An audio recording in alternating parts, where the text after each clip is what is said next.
Hi, this is Ian Spen, your Los Angeles-based portrait photographer. Today we're going to go through a portrait lighting scenario, something reminiscent of the what you see is what you get style. Something I love about that is that most of my learning, if you want to put it that way, has come from the natural world. And natural world is the sun. So the sun is the what you see is what you get style. And when you have your own lights that you're controlling on your own in a studio situation, you have all of the options available to you to put together the kind of lighting style that you want to put together. A lot of the notes that I make mentally have come from what I see in the natural world. So once I have my hands on some lighting equipment, I then have the opportunity to create lighting in my own style with all the controls that I want. Typically, I use strobes for most of the work that I do. Once the Westcott L120Bs came out, I realized there was an opportunity here to create natural style portraits with a continuous light where you get that what you see is what you get opportunity to work with your camera. There's nothing different about styling your lights, whether it's strobe or continuous lights. However, working with continuous lights is an easy entry point for you photographers that might be a little bit intimidated by the strobe factor. One of the beauties of this system is that you have the opportunity to use the same modifiers that you use on strobes that you're using on these LEDs. So you have complete light control through the modifications that are available. For this portrait, I wanted something with a little bit of a futuristic feel to it. So for the key light, I'm just going with the reflector on the LED, and I'm going to flag it with a couple of the flags that I can bring into space to cut the light down a little bit and really shape it to where I want to. As a fill light, I'm using a 7-foot shoot-through umbrella. This will add a little bit of information into my file that I can choose to then take away if I decide in post. I always like to have a bit of a fill light in most situations so that I have more information in my shadows so that when I get to that final image, if I want it to be a little bit darker, I have the opportunity to bring it down. If I need that information in the shadows, it's there and I'm not pulling something out where there is no information. The 8x8 copper wall option on the X-Drop Pro is fantastic. I love being able to travel with lightweight gear that allows me to fit everything in a vehicle or into a small kit so that when I'm traveling on location, I'm not bogged down by a lot of equipment. The lightweight system is super sturdy and also allows me to change backgrounds and not have to travel with, say, 5 or 6 different seamless papers, which is kind of overkill for most of the shoots that I do. Now, a lot of my work is on location, which is one of the reasons I tend to lean towards the X-Drop Pro system quite often because it is so easily portable. Today we're in a studio. However, this is the exact same type of setup that I'll do on location no matter where I am. So with the what you see is what you get situation, there's always a little bit of adjustment that you're going to do once your subject's on set. So what I'm doing here is sort of dialing in exactly where I want my light to be. I would do the same thing if it was strobe, but with the LED, you get that instant sort of gratification of seeing exactly where the light is and what you're going to get. A lot of the guesswork that sort of happens, I think, for people when it comes to the strobe is not necessarily understanding where light is going as you're shooting, but it's literally the same thing. It's all about angles. I like to sort of talk about it in terms of playing pool. You know, when you're trying to angle a ball into the hole, you're basically looking at what angle do I need to put the cue stick in order to hit the ball into that hole. Light's very much the same. So if you're thinking about the direction of this light and where the camera is in relation to that, that's how you start to determine the right place to put your light in order to get the effect that you want to go for. So I'm going to use these flags to hone this light in just a little bit. I'm cutting it off the background a little bit as well. And one of the things that works really well with flags is the ability to flare the flags so that you can control exactly where you want that light to hit and where you don't want it to hit. So I'm going to intentionally cut it off this background quite a bit so that we have a little bit more of a dramatic feel to this image. As you can see from the light on Tori, it's going to be dramatic no matter what. And that's what I'm going for, sort of that dramatic style portrait. Thanks to the Westcott Studio Link, I'm able to control each of the lights through the app. So what I'm going to do now is take my final reading before I start shooting. So I'm going to turn off the fill light for this one and I'm going to take a reading of just the key light first. Now, I always do my readings towards camera, and the reason I do that is I want the camera to be reading exactly what the light is doing. And if I read towards the light, it's not going to be accurate to the camera. Sometimes I will take a reading towards the light just to see how much power is coming out of that light, whether it's the strobe or an LED, but truly I want to know what's happening to camera. So I'll point my incident light meter at camera for those situations. So my goal was 5.6. Right now I have 5.6.6. So I can actually turn my LED down, or I can change my ISO. In this case, I'm going to bring my ISO down a little bit. So I'm going to go to, let's say, 1000 ISO, and I'm shooting at 1/500th of a second, and my reading is now 5.62. I don't mind if it's a little bit on the bright side. However, because Tori has pretty light skin, I might end up taking that down a little more. So we'll see once I shoot my frame. Now that I have the reading on my key light, I'm going to switch the key light off, and I'm going to turn the fill light on, and I'm going to take a reading of just the fill light. So same thing, I'm going to point the incident light meter to where my camera will be.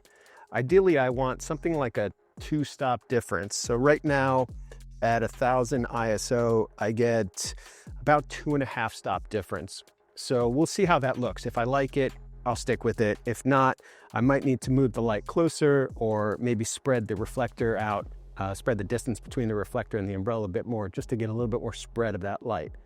So something I always tell people is, as much as I think a light meter is super important to understanding light, feel always will trump those numbers. So no matter what numbers I get on the incident light meter, if something feels better, maybe a 1/2 stop below or a 1/2 stop above, then I'll make those adjustments, because to me, feel is more important than numbers. Now that I have my individual readings, I'll take one more reading with both lights on. Now I do this also with strobes, more importantly with strobes, because you're not really getting the same what you see is what you get action when you work with strobe. So I really truly want to understand what both lights, or if all 3 lights or all 5 lights are doing individually. And then once they're all together, what's exactly happening. So my last reading will be just like this with both lights on. And I'm still getting 5.62, which means that my fill light is not changing my key light exposure too much. So I'm going to start there and then make the adjustments as I need. One more note that you should always make: if you're taking your reading and then ultimately you're going to be standing in front of one of those lights, you need to take that into account. So even though my fill light was coming in at, let's say, 2.5 stops difference, once I get in front of it, that's going to cut that light even more. So that might mean that at some point I might need to make a change, because my body is actually blocking some of that light. So just as you saw on the meter, my ISO was set to 1000. My shutter speed was 500 on the meter. I'm going to bring it to 400. That's very variable. You can do what you want here. So it could be a little bit above, a little bit below. It's not going to make a tremendous difference, but I have a feeling that it's going to be a little bit better at 400. And my f-stop, my aperture, is 5.6. So I'm going to take my first frame there. I know that my exposure is slightly above 5.6, but I already know that my body is going to block this fill light just a little bit. So I'm taking that all into sort of account, and then we'll see how this image looks. All right, so right where you are, just right at camera is perfect. Can you bring hands up, maybe something? Yeah. That's great.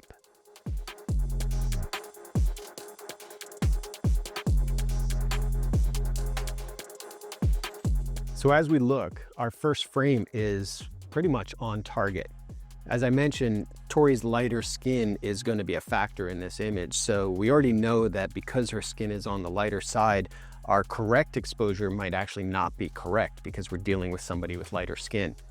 So I'm actually going to bring this exposure down a little bit. So this is where that feel trumps numbers that I was talking about. So I'm going to bring this down just to have a little bit more detail in her skin, so it's not so bright. You might look at this and say, oh, it's blown out. Now, if we did all of this without a meter, your chances of getting here take a lot longer, which is one of the main reasons I always argue that a light meter will always put you in a better position from the start. So when your client sees the first frame out of camera and it's closer to being on target, if not on target, you're only going to look better to your clients. So the options we have here to change our exposure are a few different ways. We can change the power of the lights, whether it's a strobe or an LED, it's the same thing.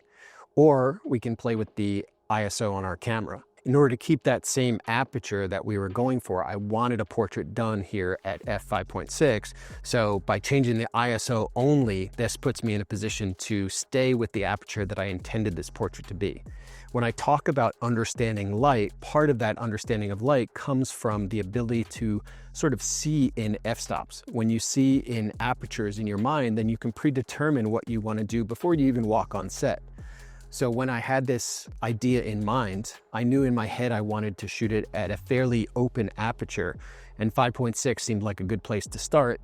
Once I saw the frame, it was exactly what I wanted as far as the distance of that background, how soft it was compared to my subject, all of those factors. And that's because I've learned enough at this point by working with a light meter to understand what an aperture will look like before I even take a camera out. So our first exposure was at ISO 1000, 1/400th of a second at 5.6. The second was at ISO 640, so I brought it down quite a bit.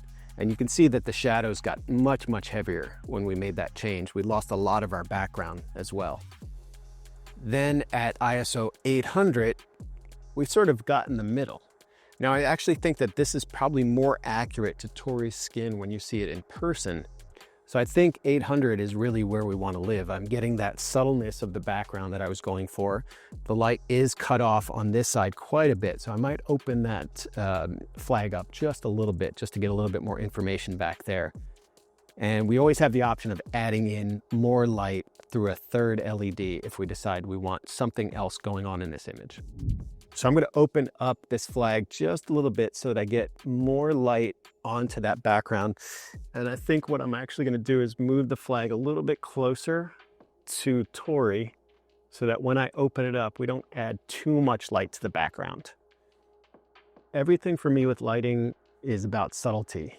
And it's the same when I get into Photoshop. Everything I do in Photoshop is meant to be subtle. And the things that I like about subtleness is that it's those changes that you don't even see that make the big difference. It's the ones that psychologically, when someone's looking at your image and you're not explaining it, and truthfully, I've always loved that saying about an image should not be explained, it should just speak for itself. And it's those subtle differences, I think, that make all the difference to having successful images. Okay. All right, Tori, so let's fire off quite a few frames here. So little changes I think will be good. So hands are great. I'm only shooting to about here on you, and then I'll come in closer as well. And then I'll direct you a little bit with changing angle of your face. But let's start off everything at camera to start. And I think these little things here, you can feel that little bit of light on your right eye. Yep, you feel it there? Okay, so when you're straight on and that little bit touches that eye, that's great, because that puts this little nice triangle on your eye. And then you can go to shadow if you want. Okay. Yep, that's okay. But it's always gonna be a little bit better right there and then towards the light as well. So let's do some right at camera to start, and then I'll say, okay, let's go chin to the left a little bit, okay? And then, you know, feel free, hands can come up, all that kind of stuff, it's all great. Perfect.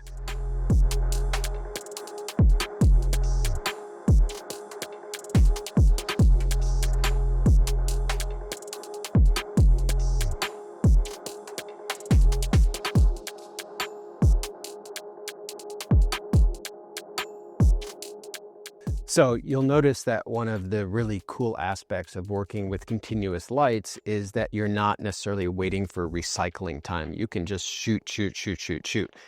That said, I'm not a proponent of spray and pray. It's kind of not one of those styles of shooting that I really like, where you're just shooting in rapid succession and praying that you're going to get a good shot. You really should study your subject and take your time to get the image that you want to capture. So when I saw Tori doing certain things that I really liked, I had her hold and repeat those things, or perhaps I gave a little bit of direction in those moments. As much as I was being quiet and letting her kind of do her thing, I wanted her to get to a place, and this is where that little psychological game that happens between photographer and subject is taking place. I wanted her to get to that place where she was sort of being herself and sort of revealing something to me. And then when I saw it, I had her repeat it so that I can make sure that I captured it. So now as I'm reviewing the images, there's one thing that I sort of noticed that maybe I could do to improve the images. When I was shooting the horizontal images, I think it was fine. But once I got to the 3/4 images, I really noticed that I could use a little bit more separation from my subject from the background. So I'm going to add a third light here. And with all of what I talk about being subtle, this will be a subtle addition, and it'll be an ability to sort of add a bit more information without changing this image entirely. So as I'm adding this third light, I'm going to add the 60 watt L60 because I don't really need a ton of power. This is really meant to be just a little kiss of light, and it's just going to add to what I asked for when it came down to the styling of this image. I wanted some shiny material, so this light is gonna shine off the pants just a little bit to give that separation that I was looking for.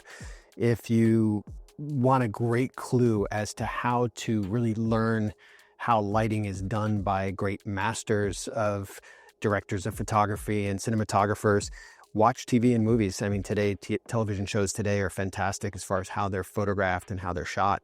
And what you'll see a lot of times in movies, a trick that's been used for decades, which is to wet the street for night scenes. And the reason that you see that is because they want light to reflect off of that pavement. Normally it would eat that light very much so you wouldn't really get a lot of reflection.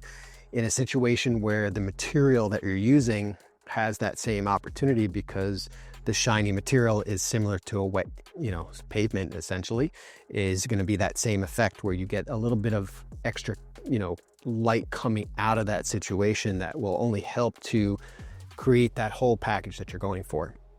So in this case, I'm going to actually take my reading right at that light because I want to know exactly what that light's doing, not necessarily for the camera, but more to understand where it's coming from and what it's doing, where it's going. So I'm going to go for about the same amount of power. And once again, thanks to the app, I can do this all from here. I don't have to go over to the light to change it. And I've got that reading just about matching what the fill light is. And that's just a guess, but I think that's going to probably put us in the right spot as far as getting that light in there subtly. Now, if it's too much, I can easily turn it down from the app and get it to exactly where I want it to be.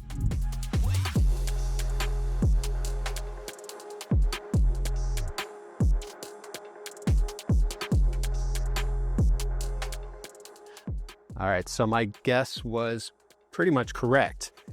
By adding in this subtle sort of separation of light, I'm able to get a bit more information than I had back when we were at our beginning, where we didn't have a lot of information happening on that side of the frame. Really no separation of the pants from the background, which is fine. You could live with that. I actually do see that there is some information back there. This screen is not nearly as calibrated as my computer is. I also know that there's information in here that I can pull out because there is some light hitting that, and that will allow me to get there in post once we get to Photoshop. So I know that I've got some info here, and that might be something that I could add in post as well, but why add it in post if you could do it right out of camera?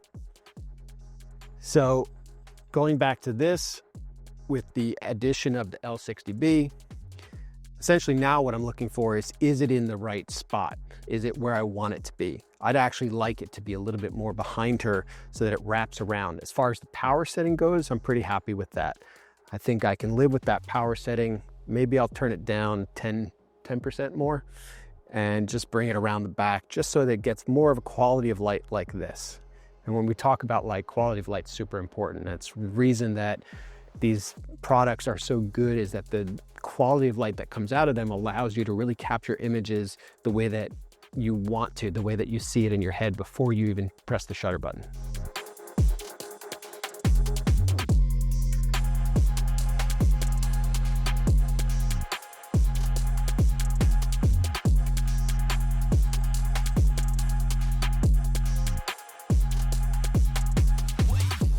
So now that we've captured a number of images, I'd say we've kind of got our shot. I'm going to make a little color change just for fun. So normally with strobe lights, you'd have to travel with a bunch of gels to change your color temperature of your lights. You can also change color temperature in camera, but when you're trying to control individual lights, that makes it a lot more difficult. One of the beauties of the L120B is that you can control from the app the color temperature as well as the intensity of that light. So I'm going to go ahead and go for a warmer sort of sunlight feel. So I'm going to bring my color temperature down to 3700. Now my camera is still set to 5500, which is daylight Kelvin temperature. Since the L120B is going to be at 3700, I think that the fill light probably can stay where it's at, but the edge light I want to change to 3700 as well, so that we don't have white light mixing with a warm yellow light. So now these are going to match that yellow golden sort of feel. And let's take a look and see how that looks.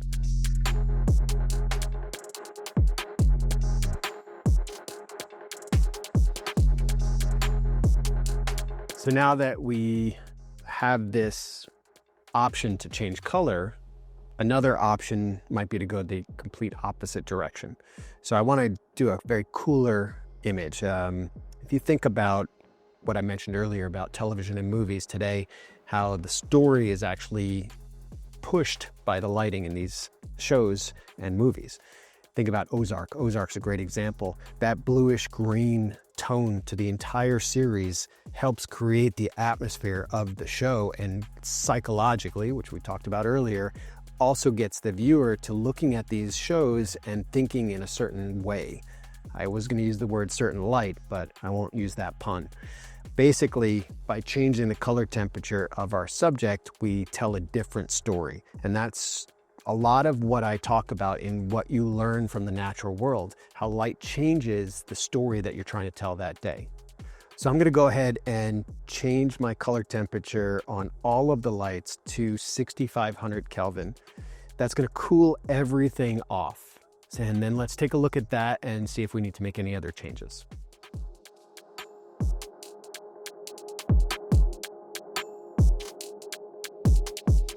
Just judging from this one image out of camera, it's not cool enough. So I'm going to cool it off even more. So this is where you can bring camera into play. Once again, you don't need to break out gels to do this. You can just go ahead and use your camera to that advantage.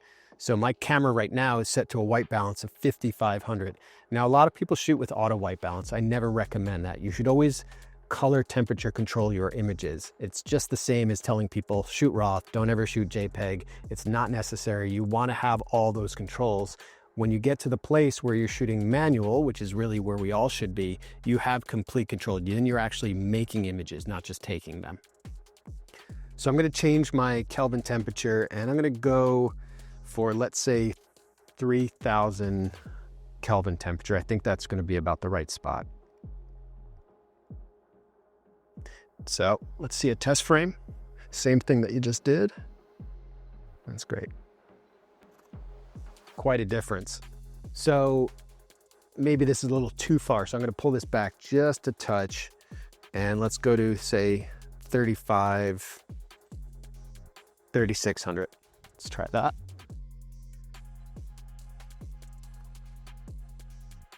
Okay, so this is more where I was sort of wanting to land, where it has a lot of bluish tone. Now, I might change this slightly in post, but this is in the zone where I want it to be.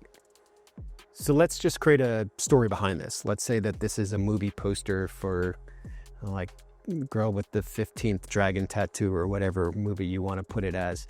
So now we're creating sort of a vibe, and we're using this color temperature to help create that vibe of this image. I think I want to add a little bit of fashion change to this as well. And then let's see if there's anything else we want to change to sort of complete the package of this story.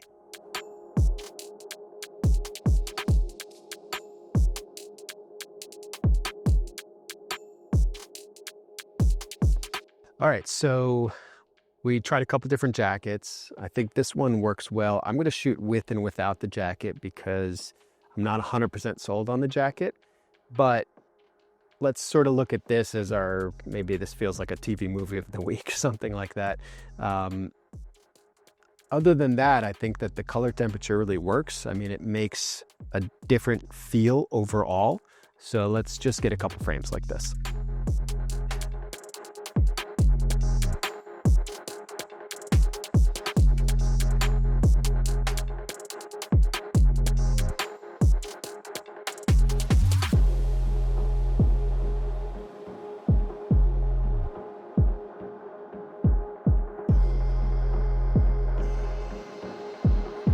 So what I was looking for here was an opportunity to sort of push my subject a little bit.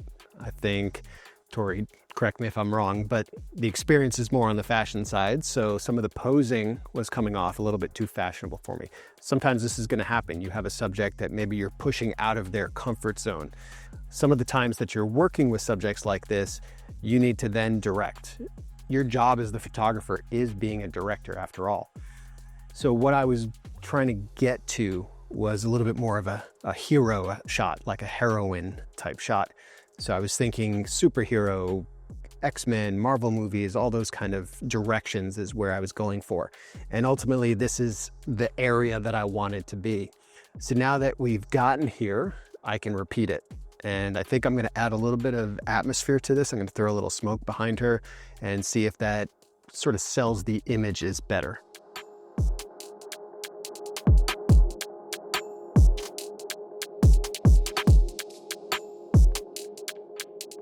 Something that I'm always looking for in my subject's eyes is the catch light. The catch light really draws the viewer in. So often, if I don't see the catch light hit, I'm going to direct my subject's eyes to a position that might do that. The alternate would be to direct my light to hit that subject's eyes so that you get that catch light. One of the advantages to working with LEDs is you are able to see that right away. When you're working with strobe, even with the modeling light on, you may not see the catch light so apparently. So one of the beauties of this LED is that I can see exactly when that LED is reflected in her eyes and use that to my advantage.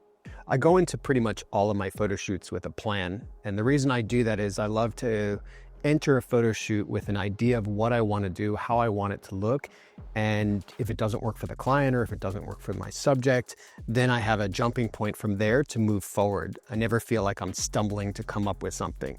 The other advantage of this is that it puts me in a place where once we nail that shot, I now have time to play around and do other things. So we thought we would try something different with this color temperature.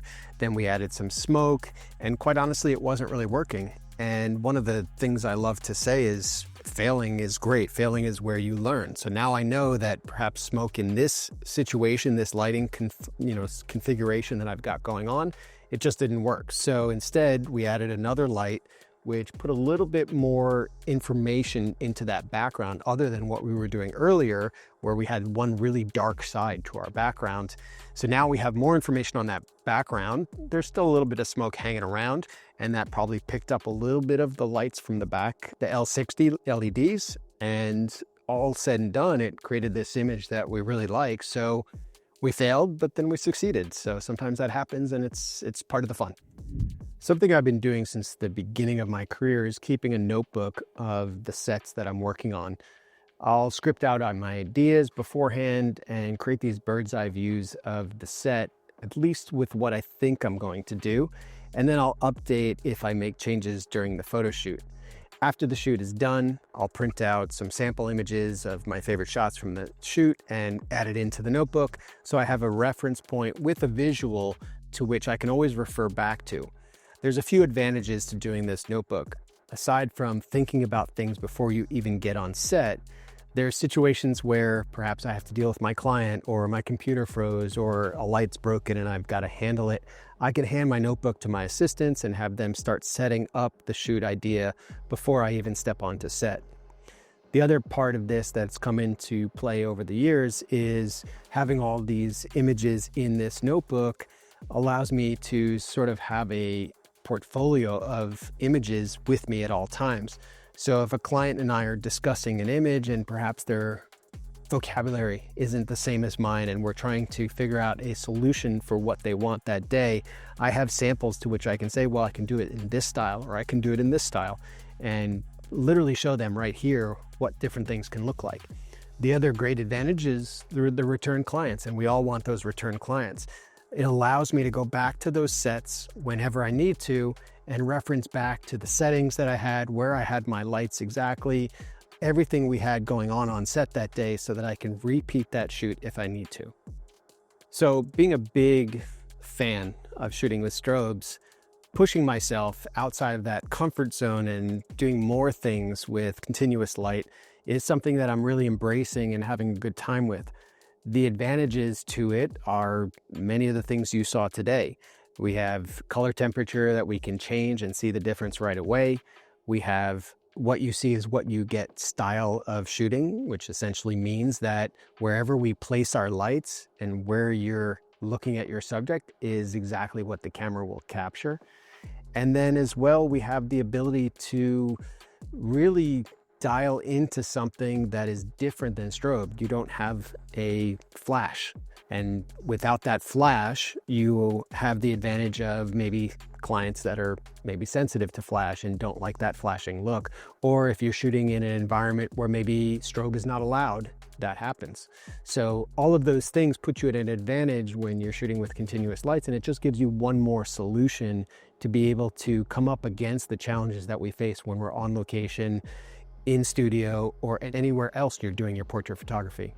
You know, one of the things that I think a lot of photographers forget is that we do this because it's fun. We love our job, so having fun on set is part of that job. Being able to experiment and move your lights around and try different things, try new things, it only adds to the arsenal that you will then have going forward when you work on different jobs with different clients and different subject matters. So fail. I love to fail. Fail to learn. That's one of the things I preach all the time. So experimenting with these lights has really put me in a position of having opportunities to make mistakes and learn from those mistakes, and then have successes from the different things that I'm trying out.